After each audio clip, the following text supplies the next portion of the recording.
Seorang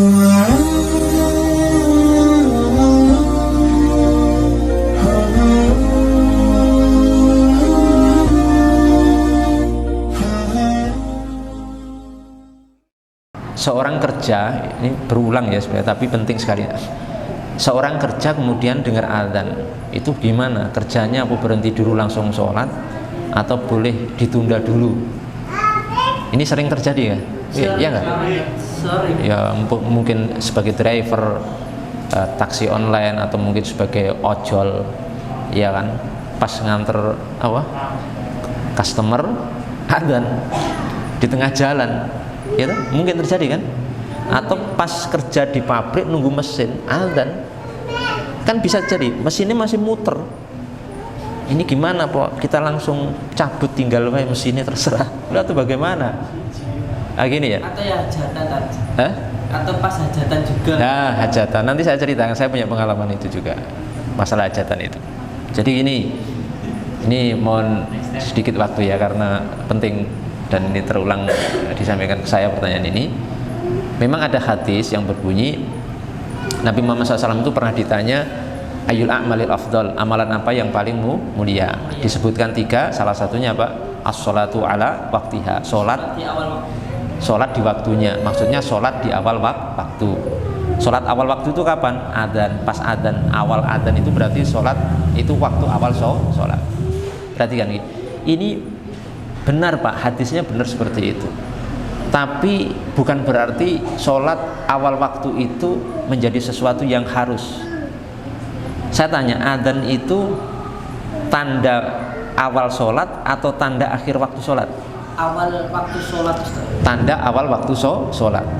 Seperti misalkan sholat duhur, ketika adzan itu kan waktunya panjang. Waktu adzan Allahu Akbar itu kan menandakan awal waktu sholat. Tapi akhir waktu sholat itu bukan adzan. Jadi ketika seorang misalkan dihadapkan pada satu kondisi, dia sedang kerja, kondisi yang sangat berhajat, dia sedang melakukan aktivitas yang sulit ditinggalkan, ya, atau tanggung sekali, atau nanti memiliki kondisi seperti itu yang semisal itu, maka boleh baginya untuk menunda sholat tidak di awal waktu. Bukan mengeluarkan sholat dari waktunya loh ya. Hanya misalkan sholat zuhur jam 12 kan awal waktu, boleh dia menunda setengah jam, 1 jam, karena sesuatu yang menghimpit dia dari kondisi yang ada. Misalkan pas driver nganter penumpang, ya kan, mengantar penumpang nggak mungkin ditinggal sholat di jalan, ya kan. Terus dia selesaikan dulu, dia antar konsumennya, customernya sampai tujuan, baru dia sholat, walaupun nanti selang setengah jam dari adzan. Tetap kan itu masih di waktunya. Dan seperti itu boleh. Seperti itu boleh. Kenapa?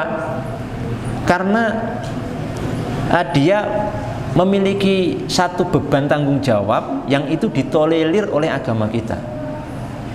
Perhatikan ya, kita itu boleh menunda sholat di awal waktu hanya gara-gara kurang khusyuk aja boleh. Dalam sebuah hadis disebutkan, la sholata bihadrati tu'am wala huwa yudafihu al-akhbathan. Tidak ada sholat ketika makanan sudah apa? Dihidangkan. Dan tidak ada sholat ketika apa? Kita sedang menahan kencing dan buang hajat besar. Artinya gini, kalau kita lapar, makanan sudah siap, tinggal nyantap, terus adzan, itu sholat dulu atau makan dulu? Makan dulu. Ya makan dulu. Jangan sholat dulu, makan dulu, itu yang mengatakan Nabi loh, la sholata gitu. Makan dulu. Kenapa? Karena pun kita sholat itu nggak akan khusyuk. Allahu Akbar. Aduh, ingkungnya tadi ya. Masya Allah, ingkungnya. Yang terfikir bukan Allah tapi ingkung. Itu loh fleksibelnya fikih, fleksibel syariat Islam itu begitu lentur. Kadang yang membuat kaku malah kita sendiri. Yang mengatakan Nabi itu membolehkan itu. Tidak kurang kusuk saja itu boleh menunda sholat, apalagi sedang nganter customer, konsumen. Lah kalau kita turunkan di jalan kan nanti kita rentingnya dikasih bintang apa? 1, selesai kita. Wah, ini sebentar saya mau sholat dulu. ditinggal sholat setengah jam dulu. Nah sementara customernya ini mau ke bandara, jam penerbangannya mepet. Ya ganti bintang 1 nih, selesai, kita dilaporkan, besok dipecat dari ojolnya. Selesai gitu. Ini loh penting sekali kita memahami hal tersebut. Boleh menunda, termasuk pengalaman yang saya kemarin ini saya alami ya. Jadi ini saya mau berbagi cerita sedikit. Jadi saya itu beberapa waktu yang lalu diminta oleh seseorang untuk jadi khatib atau memberi tausiah ceramah di khutbah nikah, di pernikahan seseorang. Jadwalnya itu jam 10 Pak. Jadi aman lah, nanti sampai zuhur enggak nerjang waktu sholat. Jadwalnya kan biasa jam karet. Akad nikahnya di tempat lain itu, di masjid lain itu jam 9. Ya sudah, saya sampai situ, tempat resepsi itu jam 10. Jam 10 saya sampai situ belum ada orang. Aduh alamat ini, mesti mundur ini. Ternyata benar, akad nikahnya itu meleset, macet, kejebak macet, pengantin perempuan atau laki-lakinya saya lupa, itu sampai di tempat akad nikahnya itu sudah jam 10 lebih. Akhirnya ke tempat resepsi itu sudah jam 11 lebih. Acara dimulai pas saya ke jadwal, pas saya ceramah waktu itu sudah azan. Tidak mungkin acara itu di-cut dulu. Saya ceramahnya saya stop dulu, terus nanti semua keluar dulu sholat dulu. Tidak bisa seperti itu. Itu akan menimbulkan fitnah, mudarat, ya. Karena yang hadir itu orang awam banyak, gitu, orang-orang yang masih baru. Nanti kok bisa ruwet itu. Akhirnya ya sudah, kita selesaikan acara itu, saya ceramah selesai, semua acara selesai, ditutup, baru kita sholat. Sholatnya mundur sekitar 1 jam dari adzan sholat zuhur. Itu memahami seperti itu, maka itu penting sekali. Kecuali begini ya, kecuali waktu sholat itu mepet mau habis. Misalnya gini, kita driver mau ojol ya, driver taksi online, pas kita belum sholat karena sebab tertentu, kita itu mau sholat asar tinggal 7 menit, terus ada penumpang mau menyewa kita. Nah kalau seperti itu sampaikan aja, aduh saya belum bisa ini, saya mau sholat dulu, sampean cari driver lain karena ini saya belum sholat. Karena ini nanti kalau nganter penumpang berarti dia keluar dari waktu asar, itu nggak boleh. Beda dengan yang pertama tadi, waktunya kan masih sisa, cuma tidak di awal waktu saja.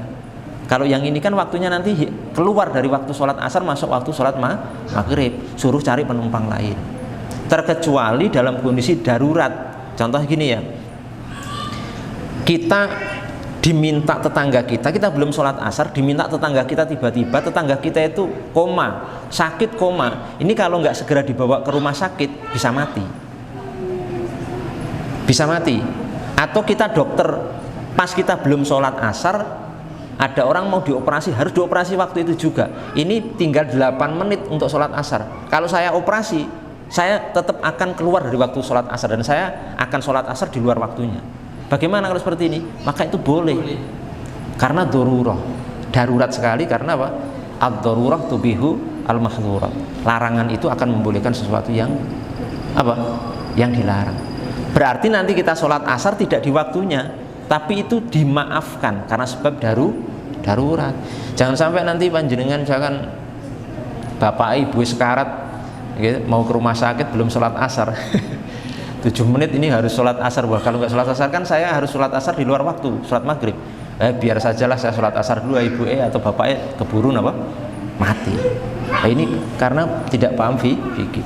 Status sholatnya nanti kalau di luar waktu itu namanya qadha. Tapi qadha yang dimaafkan dengan sebab kondisi yang darurat. Bisa dipahami seperti ini.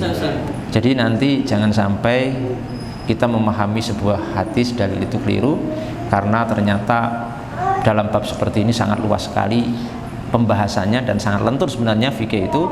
Hanya saja mungkin sebagian kita yang kurang memahami sehingga terkesan kaku dan berat. Islam itu menjadi sesuatu yang